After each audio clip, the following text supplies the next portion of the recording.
வணக்கம். ஜம் செய்திகளுக்காக தமிழ் மொழி.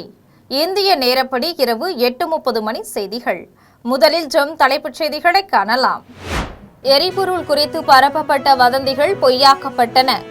இந்தியா தோல்வியடையும் என எதிர்பார்த்தவர்கள் ஏமாற்றத்தில் உள்ளனர் என எதிர்க்கட்சிகளை சாடினார் பிரதமர் நரேந்திர மோடி.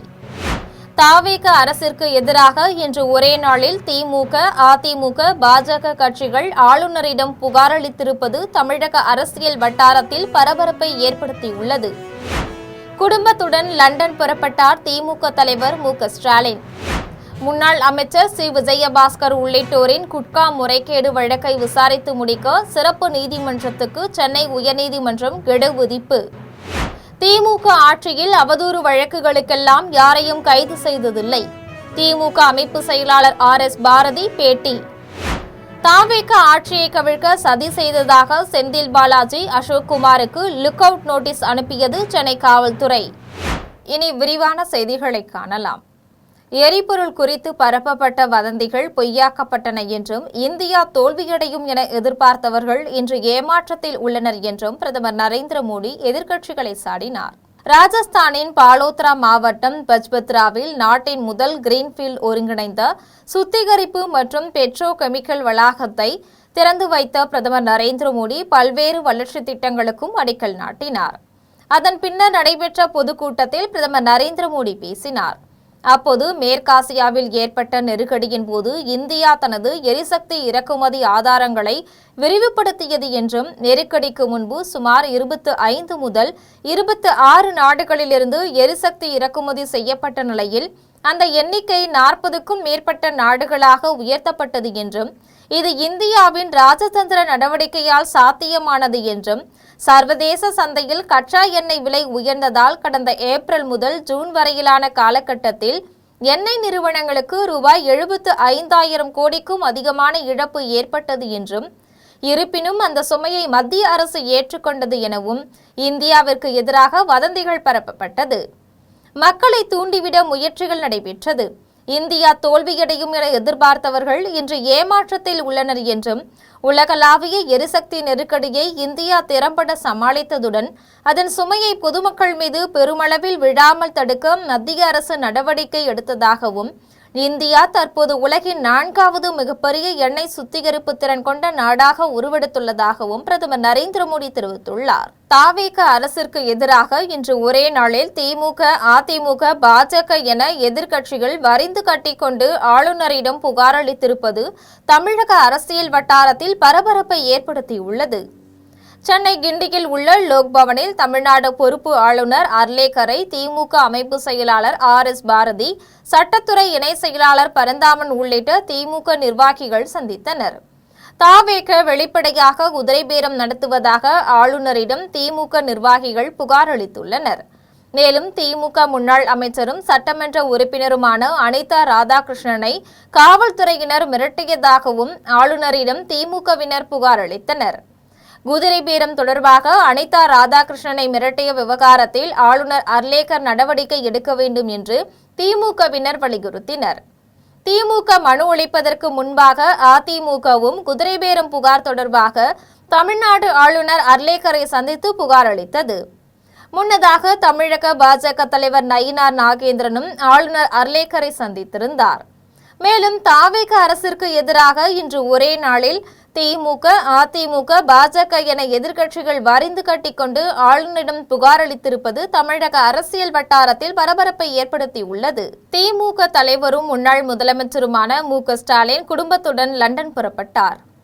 எதிர்க்கட்சித் தலைவர் உதயநிதி ஸ்டாலினின் மகனும் மு.க.ஸ்டாலினின் மகனுமான இன்பநிதி இங்கிலாந்தின் மான்செஸ்டர் நகரில் விளையாட்டு மேம்பாட்டு தொடர்பான உயர்கல்வி பயின்று வருகிறார்.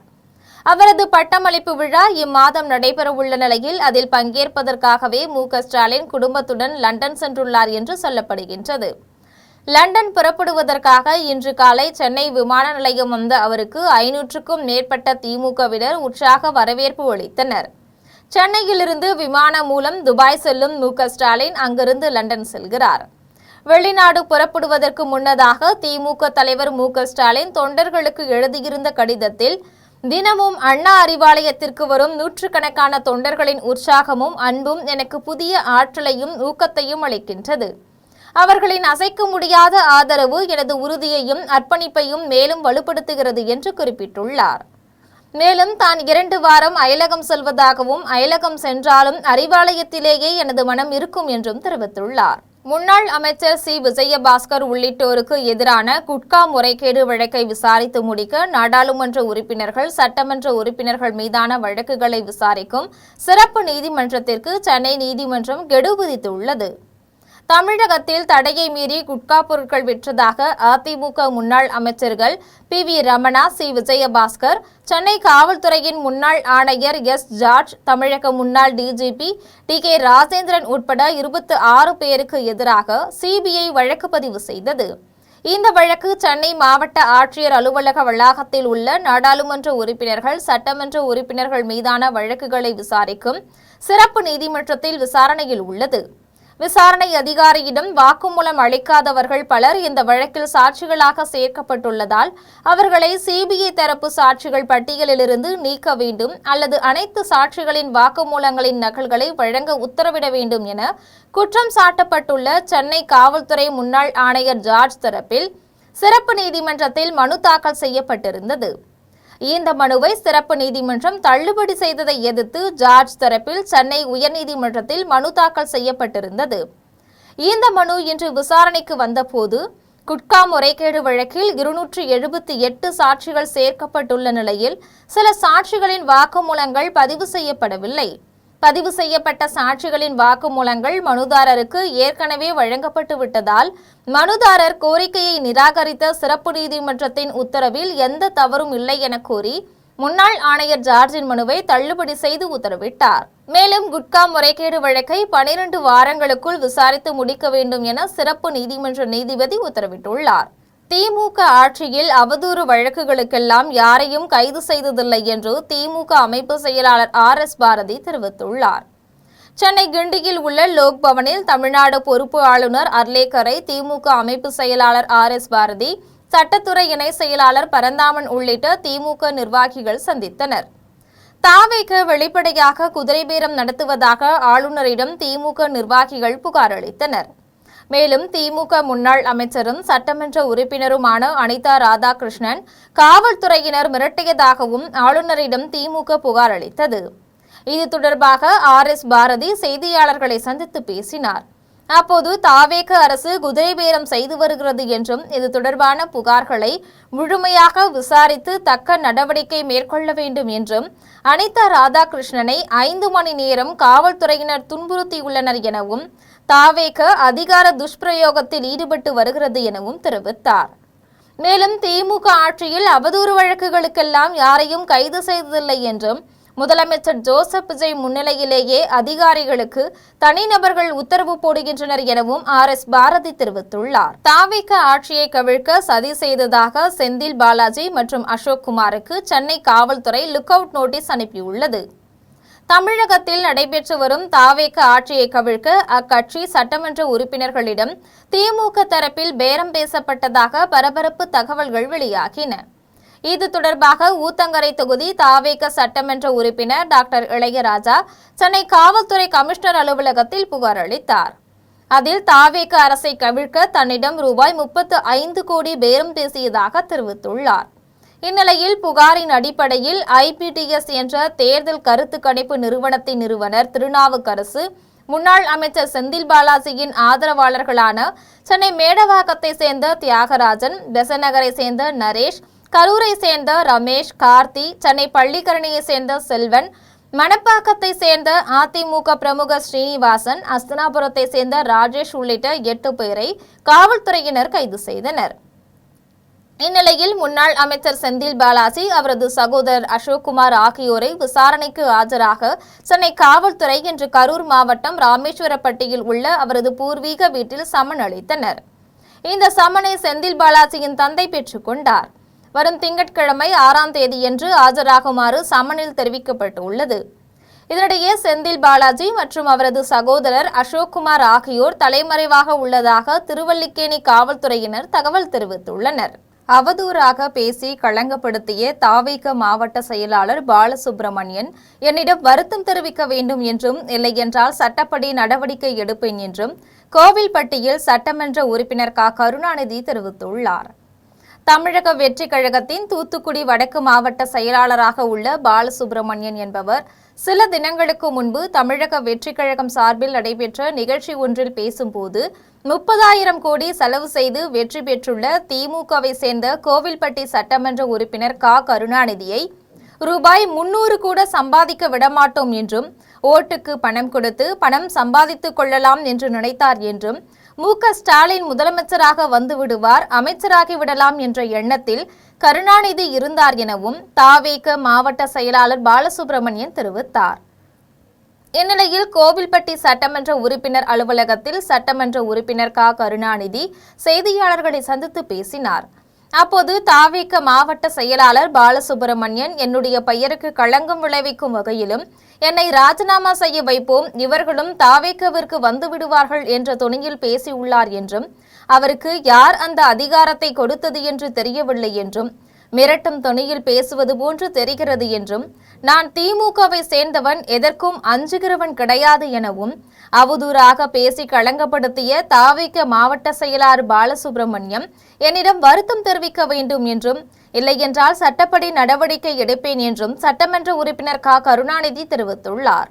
தாவேக ஆட்சியில் அரசியல் அனுபவமே இல்லாத அமைச்சரெல்லாம் ஆளுநரை விமர்சனம் செய்கின்றனர் எனவும், ஆளுநர்கள் மாவட்ட வாரியாக ஆய்விற்கு செல்வதும் அதிகாரிகளை சந்திப்பதும் அரசியல் அமைப்பை மீறும் செயல் இல்லை எனவும் சென்னை கோபாலபுரத்தில் பாஜக மூத்த தலைவர் தமிழிசை சவுந்தரராஜன் தெரிவித்தார். சென்னை கோபாலபுரத்தில் பெண் ஓவிய கலைஞர்கள் வரைந்த ஓவிய படைப்புகளை பாஜக முன்னாள் மாநில தலைவர் தமிழிசை சவுந்தரராஜன் பார்வையிட்டார். அதன் பின்னர் செய்தியாளர்களை சந்தித்து பேசினார். அப்போது அரசு பள்ளி குழந்தைகளுக்கு ஓவிய கலையை அதிகம் கற்றுத்தர வேண்டும், பள்ளி வாகன விபத்துகள் கவலையளிக்கின்றது, பள்ளி வாகனங்கள் முறைப்படுத்தப்பட வேண்டும், போக்குவரத்து நெரிசல் மிக்க நேரத்திற்கு மாற்றாக பள்ளிகளின் வேலை நேரத்தை மாற்றியமைக்க வேண்டும் என தமிழிசை சவுந்தரராஜன் தெரிவித்தார். மேலும் ஆளுநர்கள் மாவட்ட வாரியாக ஆய்விற்கு செல்வதும் அதிகாரிகளை சந்திப்பதும் அரசியலமைப்பை மீறும் செயலில்லை எனவும், தாவேக ஆட்சியில் அரசியல் அனுபவமே இல்லாத அமைச்சரெல்லாம் ஆளுநரை விமர்சனம் செய்கின்றனர் எனவும், தாவேக அமைச்சர்களில் சிலரது பேச்சு அதீத ஆணவம் கொண்டதாக உள்ளது எனவும் பாஜக முன்னாள் மாநில தலைவர் தமிழிசை சவுந்தரராஜன் தெரிவித்தார். மயிலாடுதுறையில் ஒழுங்குமுறை விற்பனை கூடத்தில் ஏலம் மூலம் விற்பனை செய்த பருத்திக்கான பணம் வங்கிக் கணக்குகளில் உடனடியாக வரவு வைக்க நடவடிக்கை எடுக்க வேண்டும் என விவசாயிகள் கோரிக்கை விடுத்துள்ளனர். காவிரியின் கடைமடை மாவட்டமான மயிலாடுதுறை மாவட்டத்தில் நிகழாண்டில் 10,417 ஏக்கரில் சாகுபடி செய்திருந்த பருத்தியை விவசாயிகள் முழு வீச்சில் அறுவடை செய்து வருகின்றனர். இந்நிலையில் மயிலாடுதுறை செம்பனார்கோவில், குத்தாலம், சீர்காழி உள்ளிட்ட ஒழுங்குமுறை விற்பனை கூடங்களில் வாரந்தோறும் நடைபெற்று வரும் மறைமுக ஏலத்தில் பருத்தி பஞ்சியை விவசாயிகள் விற்பனை செய்து வருகின்றனர். இந்நிலையில் மயிலாடுதுறை ஒழுங்குமுறை விற்பனை கூடத்தில் இன்று தேசிய வேளாண் மின்னணு சந்தை திட்டத்தின் கீழ் ஈனாம் முறையில் பருத்தி மறைமுக ஏலம் நடைபெற்றது. இதில் 395 விவசாயிகள் 850 குவிண்டால் பருத்தியை கொண்டு வந்திருந்தனர். அதனை மயிலாடுதுறை, தஞ்சாவூர், திருப்பூர், சேலம், அரியலூர், கரூர், பன்ருட்டி, விழுப்புரம், தேனி, கோயம்புத்தூர், கும்பகோணம் உள்ளிட்ட தமிழகத்தின் பல்வேறு பகுதிகளிலிருந்து வந்திருந்த வியாபாரிகள் பருத்தி பஞ்சுகளை பார்வையிட்டு ஏலம் எடுத்தனர். இதில் அதிகபட்சமாக ஒரு குவிண்டால் ரூபாய் 9,369க்கும், குறைந்தபட்சம் ரூபாய் 8,069க்கும், சராசரியாக ஒரு குவிண்டால் ரூபாய் 8,925க்கும் ஏலம் போனது. கடந்த ஆண்டை விட நிகழாண்டு பருத்திக்கு ஓரளவிற்கு கட்டுப்படியான விலை கிடைத்ததாக விவசாயிகள் தெரிவிக்கின்றனர்.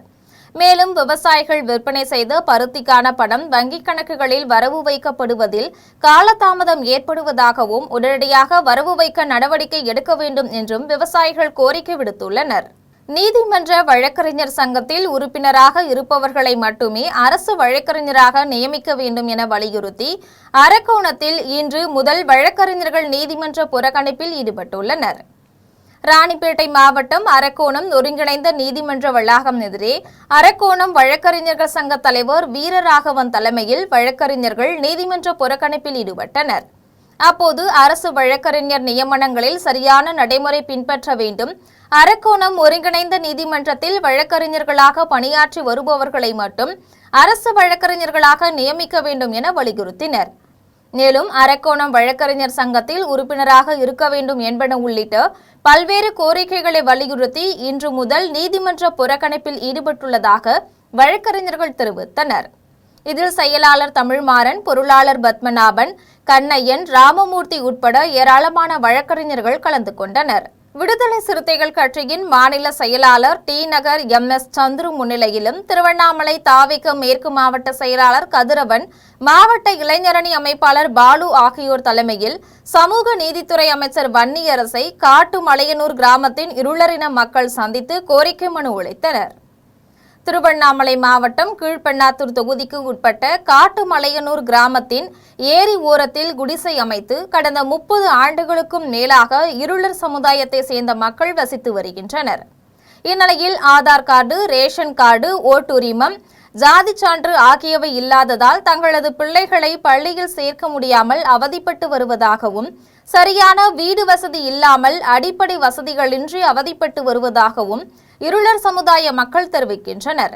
இந்நிலையில் தங்களின் வாழ்வாதார நிலையை மேம்படுத்துவதற்காக இருளரின மக்கள் தமிழக வெற்றிக் கழகத்தின் திருவண்ணாமலை மாவட்ட செயலாளர் கதிரவன், இளைஞரணி அமைப்பாளர் பாலு ஆகியோர் தலைமையிலும், விசிக மாநில செயலாளர் தியாகராய நகர் MS சந்துரு முன்னிலையிலும் சமூக நீதித்துறை அமைச்சர் வன்னியரசை சந்தித்து கண்ணீர் மல்க கோரிக்கை மனு அளித்தனர். மனுவை பெற்றுக்கொண்ட அமைச்சர் வன்னியரசு உடனடியாக திருவண்ணாமலை மாவட்ட ஆட்சியர் வந்தனா கார்க்கை தொடர்பு கொண்டு காட்டுமலையனூர் கிராமத்தில் அடிப்படை வசதிகளின்றி வசித்து வரும் இருளரின மக்களை சந்தித்து அவர்களுக்கு வேண்டிய உதவிகளை செய்து தர வேண்டும் என கேட்டுக்கொண்டார்.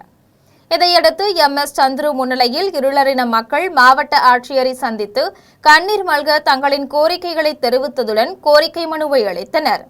இருளரின மக்களின் குறைகளை கேட்டறிந்த திருவண்ணாமலை மாவட்ட ஆட்சியர் வந்தனா கார்க் உடனடியாக நடவடிக்கை எடுக்கப்படும் என உறுதியளித்தார்.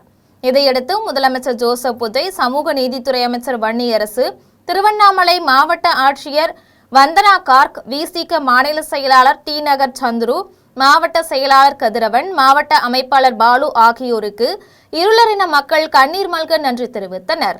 குடியாத்தம் மாவட்ட உரிமையியல் நீதிமன்ற அரசு வழக்கறிஞராக செந்தில்குமாரை மாவட்ட ஆட்சியர் லீலா அலெக்ஸ் நியமனம் செய்து உத்தரவிட்டுள்ளார். வேலூர் மாவட்டம் குடியாத்தம் பகுதியைச் சேர்ந்த வழக்கறிஞர் செந்தில்குமார் என்பவரை மாவட்ட உரிமையியல் நீதிமன்றத்தின் அரசு வழக்கறிஞராக மாவட்ட ஆட்சியர் லீலா அலெக்ஸ் நியமித்துள்ளார். இதனைத் தொடர்ந்து நடைபெற்ற நிகழ்ச்சியில் குடியாத்தம் நகரில் உள்ள மூத்த வழக்கறிஞர்கள், பணியாளர்கள், சமூக ஆர்வலர்கள், கைத்தறி மற்றும் நெசவாளர்கள், நிர்வாகிகள் உள்ளிட்டோர் கலந்து கொண்டு அரசு வழக்கறிஞராக நியமிக்கப்பட்டுள்ள செந்தில்குமாருக்கு சால்வை அணிவித்து வாழ்த்து தெரிவித்தனர். குடியாத்தத்தில் செயல்படும் லிட்டில் ஃபிளவர் பள்ளியில் போதைப் பொருட்களை தடுப்பது குறித்த விழிப்புணர்வு முகாம் நடைபெற்றது. வேலூர் மாவட்டம் குடியாத்தம் புவனேஸ்வரிப்பேட்டை பகுதியில் செயல்படும் லிட்டில் ஃபிளவர் பள்ளியில் மாவட்ட இந்தியன் ரெட் கிராஸ் சார்பில் போதை மற்றும் தற்கொலை தடுப்பு குறித்த விழிப்புணர்வு முகாம் பள்ளி அரங்கில் நடைபெற்றது. முகாமிற்கு பள்ளியின் செயலாளர் ரம்யா கண்ணன் தலைமை தாங்கினார். முகாமில் சிறப்பு அழைப்பாளராக இந்தியன் ரெட் கிராஸ் மாவட்ட தலைவர் உதயசங்கர், மாவட்ட செயலாளர் பர்வதா, மாவட்ட பொருளாளர் பாண்டியன் ஆகியோர் கலந்து கொண்டு போதைப் பொருட்களை தடுத்தல் மற்றும் அதனுடைய விளைவுகளினால் குடும்ப சீரழிவு குறித்து மாணவ மாணவிகளுக்கு விழிப்புணர்வு ஏற்படுத்தினர். மேலும் போதைப் பொருட்கள் தடுத்தல் குறித்து காவல்துறைக்கு எவ்வாறு தகவல் தெரிவிப்பது என்பது குறித்தும் விழிப்புணர்வு ஏற்படுத்தினர். இதில் பள்ளி மாணவ மாணவிகள், ஆசிரியர்கள் பலர் கலந்து கொண்டனர். செங்கம் அருகே சூதாடிய 9 பேர் மீது வழக்கு பதிவு செய்த காவல்துறையினர் சூதாடியவர்கள் விட்டு சென்ற 9 இருசக்கர வாகனங்களை பறிமுதல் செய்தனர்.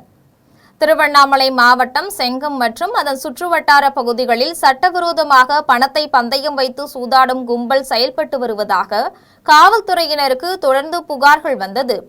குறிப்பாக செங்கம் அடுத்த பரமநந்தல் வனப்பகுதியை ஒட்டியுள்ள செங்கல் சூளை பகுதியில் நேற்று இரவு 20க்கும் மேற்பட்டோர் ஒன்று கூடி பணத்தை பந்தயம் வைத்து பலத்த சூதாட்டத்தில் ஈடுபடுவதாக செங்கம் காவல்துறையினருக்கு ரகசிய தகவல் கிடைத்தது. தகவலின் பேரில் காவல்துறையினர் சம்பவ இடத்திற்கு விரைந்து சென்று சூதாட்டத்தில் ஈடுபட்டவர்களை அதிரடியாக சுற்றி வளைத்து பிடிக்க முயன்றனர். காவல்துறையினரை கண்டதும் அதிர்ச்சியடைந்த அந்த கும்பல் தாங்கள் வைத்திருந்த பணம் மற்றும் தங்களது இருசக்கர வாகனங்களை அங்கேயே போட்டுவிட்டு இருளில் தப்பியோடிவிட்டது. இதையடுத்து சூதாட்ட கும்பல் விட்டு சென்ற 9 இருசக்கர வாகனங்களை காவல்துறையினர் பறிமுதல் செய்தனர். மேலும் தப்பியோடியவர்களில் 9 பேரை கண்டறிந்து அவர்கள் மீது வழக்கு பதிவு செய்து தீவிர விசாரணை மேற்கொண்டனர். புதுக்கோட்டை மாநகராட்சி அலுவலகத்தில் லஞ்ச ஒழிப்பு காவல்துறையினர் அதிரடி சோதனை நடத்தினர். புதுக்கோட்டை மாநகராட்சி அலுவலகத்தில் குறிப்பிட்ட சில பிரிவுகளில் முறைகேடுகள் மற்றும் லஞ்ச புகார்கள் எழுந்துள்ளதாக வந்த ரகசிய தகவலின் அடிப்படையில் லஞ்ச ஒழிப்புத்துறை அதிகாரிகள் அதிரடி சோதனை நடத்தினர். மாநகராட்சியின் முக்கிய கோப்புகள், கணக்கு விவரங்கள் மற்றும் கணினிகளில் உள்ள தரவுகளை அதிகாரிகள் தீவிரமாக ஆய்வு செய்தனர். இந்த திடீர் சோதனையால் அரசு ஊழியர்கள் மற்றும் பொதுமக்கள் மத்தியில் பெரும் பரபரப்பு நிலவியது. பென்னாகரம் அடுத்த மடம் கிராமத்தில் செயல்பட்டு வரும் அரசு தொடக்கப் பள்ளியில் மாணவர்களுக்கு குடிநீர் வசதியை ஏற்படுத்த வேண்டும் என வட்டார வளர்ச்சி அலுவலக நிர்வாகத்திற்கு பெற்றோர்கள் கோரிக்கை விடுத்துள்ளனர். தருமபுரி மாவட்டம் பென்னாகரம் அடுத்த மடம் கிராமத்தில் செயல்பட்டு வரும் அரசு தொடக்கப் பள்ளியில் 1ஆம் வகுப்பு முதல் 5ஆம் வகுப்பு வரை மாணவ மாணவிகள் கல்வி பயின்று வருகின்றனர். இந்நிலையில் இங்குள்ள ஆழ்துளை கிணறு பல மாதங்களாக பழுதடைந்துள்ளதால் மாணவர்களுக்கு தேவையான குடிநீர் மற்றும் கழிவறைக்கு பயன்படுத்த தண்ணீர் வசதி இல்லாததால் பெரும் அவதிப்பட்டு வருவதாகவும் மாணவர்கள் மற்றும் பெற்றோர் குற்றம் சாட்டுகின்றனர். இதேபோன்று பள்ளி வளாகத்தில் இயங்கி வரும் அங்கன்வாடி மையத்தில் மினி டேங்க் உடைந்து விட்டதால் குழந்தைகள் தண்ணீர் பயன்பாட்டிற்கு அவதிப்பட்டு வருவதாகவும் குழந்தைகளின் பெற்றோர் வேதனை தெரிவிக்கின்றனர். இதுகுறித்து பலமுறை கல்வித்துறை அதிகாரிகளிடமும் பென்னாகரம் வட்டார வளர்ச்சி அலுவலரிடமும் உள்ளாட்சி அமைப்புகளிடமும் புகார் அளித்தும் இதுவரை எந்தவொரு நடவடிக்கையும் எடுக்கப்படவில்லை என பெற்றோர்கள் தெரிவிக்கின்றனர்.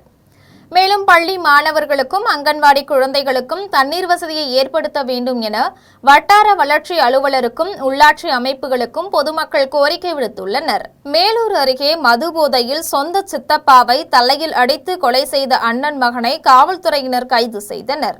மதுரை மாவட்டம் மேலூர் அடுத்த சுண்ணாம்பூரை சேர்ந்த விவசாயி பொன்னம்பலம் என்பவருக்கு 2 மகன் மற்றும் ஒரு மகள் உள்ள நிலையில் மனைவி இறந்து விட்டதால் தனியாக வசித்து வந்தார். இந்நிலையில் அவரது அண்ணன் மகனான ரமேஷிற்கும் பொன்னம்பலத்திற்கும் இடையே சொத்து தொடர்பாக முன்விரோதம் இருந்து வந்ததாக தெரிய வருகிறது.